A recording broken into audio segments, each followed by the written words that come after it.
قریش میں بہت زوم تھا نا اس بارے میں کہ وہ بخشے ہوئے ہیں، اور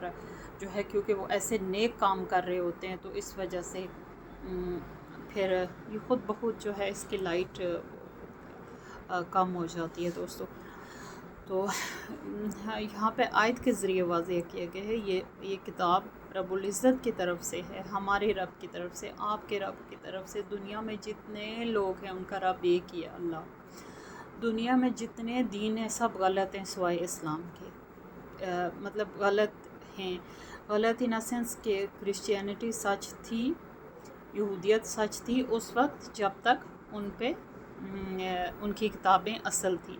لیکن قرآن وہ واحد کتاب ہے جس کی حفاظت کا ذمہ اللہ نے لیا ہے، کیونکہ اللہ پاک دیکھ چکے تھے کہ اس سے پہلے کی کتابوں میں تحریف کر دی گئی۔ اب وہ کتابیں جن میں انسان اپنی طرف سے احکام ایڈ کر لے، کچھ کمی بیشی کر لے، تو پھر وہ اللہ کے جو ہے اس میں جو پارٹ ہوتا ہے وہ کم رہ جاتا ہے، انسانوں کا بڑھ جاتا ہے، تو وہ پھر اس کو ایز سچ اللہ کی کتاب ماننے میں تھوڑا تعامل ہوتا ہے۔ لیکن قرآن وہ واحد کتاب ہے، اور دنیا میں دیکھیں کہ ہر چیز اللہ کی پیدا کرتا ہے۔ دنیا کی رنگا رنگی دیکھیں، کتنے ملک ہیں، ہر زبان لینگویج مختلف ہے، لوگ مختلف ہیں، کلچر مختلف ہے، لیکن انسان کی بناوٹ ایک ہے۔ زمین و آسمان وہاں کے ایک ہیں، وہاں کے جانور ایک جیسے ہیں، وہ بولتے ایک جیسے ہیں، وہاں کے جو نیچر ہے یا جو اللہ کریٹڈ تھنگ ہیں، اللہ کی ہر چیز کریشن ہے، وہ ہر جگہ ایک جیسی ہے، چاہے وہ ڈریگن کو مانتے ہوں، چاہے وہ بدھ مت کے ہوں، چاہے وہ کسی مذہب سے بلونگ کرتے ہوں۔ تو یہ چیز ہے، یہ انسان کو سوچنے پر مجبور کرتی ہے کہ اللہ ایک ہے۔ انسان کسی اور مذہب سے تعلق رکھنے والا اگر غور و فکر کرے تو وہ یہ سوچ سکتا ہے کہ مجھے بھگوان نے پیدا کیا اور اس کو اللہ نے پیدا کیا، تو ہم دونوں سیم کیسے ہیں، ہمارا سسٹم سیم کیسے ہے؟ کیا سب نے اللہ کی نقل کی ہے یا اللہ نے بھگوان کی نقل کی ہے؟ یہ ایسا نہیں ہوتا دوستو۔ سب پوری کائنات کا مالک ایک رب ہے، اور یہ ساری زمین اور اس جیسی ہزاروں زمینیں جن سے جو انسان کی آنکھ اور ذہن سے ناشنا ہے، ان سے وہاں تک انسان کی رسائی نہیں ہے، وہ بھی اللہ کی کریشن ہے۔ ایک رب واحد اس کائنات کا۔ تو وہ رب فرما رہے ہیں کہ جو مساجد کی خدمت وہ لوگ کرتے ہیں، کون لوگ کر سکتے ہیں؟ جو کہ اللہ پر ایمان لاتے ہیں، روز آخرت پر ایمان لاتے ہیں، زکوٰۃ ادا کرتے ہیں، نماز پڑھتے ہیں، اور سوائے اللہ کے کسی سے نہیں ڈرتے۔ اگر کوئی فیل کرتے ہیں تو اللہ کے لیے، اور اگر نہیں کرتے تب بھی اللہ کے لیے۔ تو امید ہے کہ اگر یہ لوگ مسجد کی خدمت کریں گے تو پھر ان سے یہ امید کی جاتی ہے کہ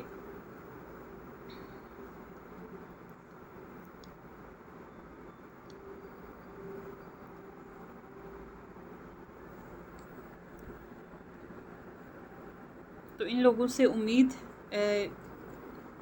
یہ امید رکھ سکتے ہیں کہ اللہ تعالیٰ ان کو بخش دے گا۔ ان کے عمل مساجد کی خدمت کے ساتھ اگر ان کا عمل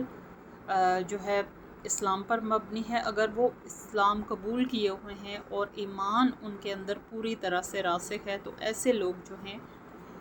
امید ہے کہ اللہ کی فلاح کے زمرے میں آئیں گے، اللہ ان کو بخش دے گا، پورا یقین ہونا چاہیے۔ اجعلتم کیا بنا لیا تم نے سقایۃ پانی پلانا، حاجیوں کو، وعمارۃ المسجد الحرام اور آباد کرنا مسجد حرام کو، کمن مانند اس شخص کے آمن جو ایمان لایا اللہ پر، باللہ اللہ پر، والیوم الآخر اور یوم آخرت پر، وجاہد اور اس نے جہاد کیا، فی سبیل اللہ اللہ کے راستے میں۔ اب اس آیت میں کیا کہا جا رہا ہے کہ کیا بنا لیا تم نے پانی پلانا حاجیوں کو اور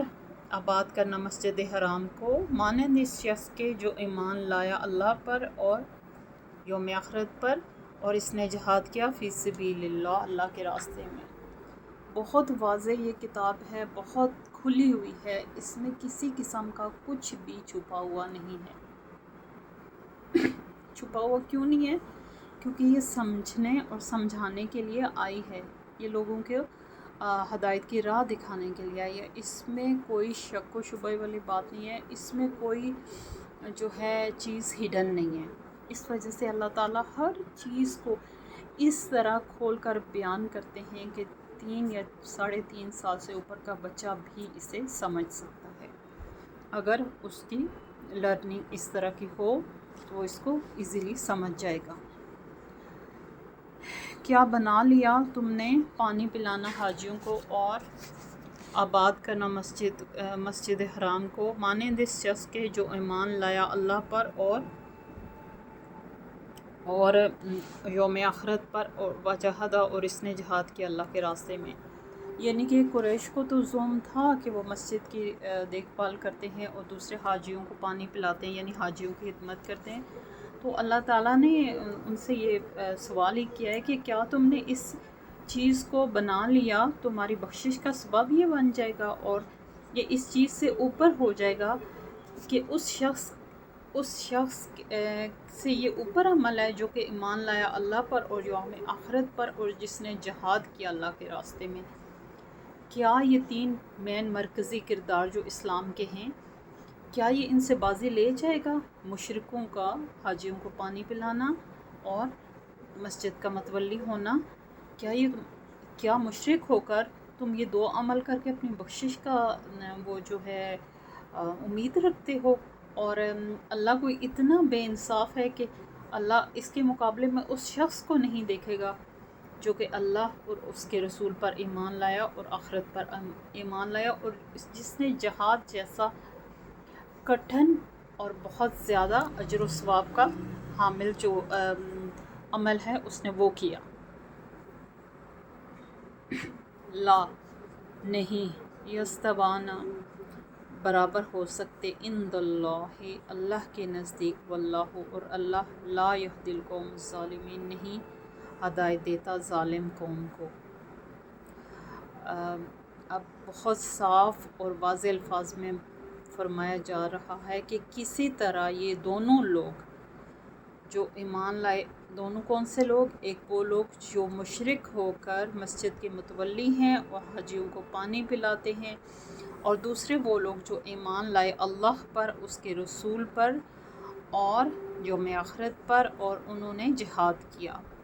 یہ بالکل برابر نہیں ہو سکتے۔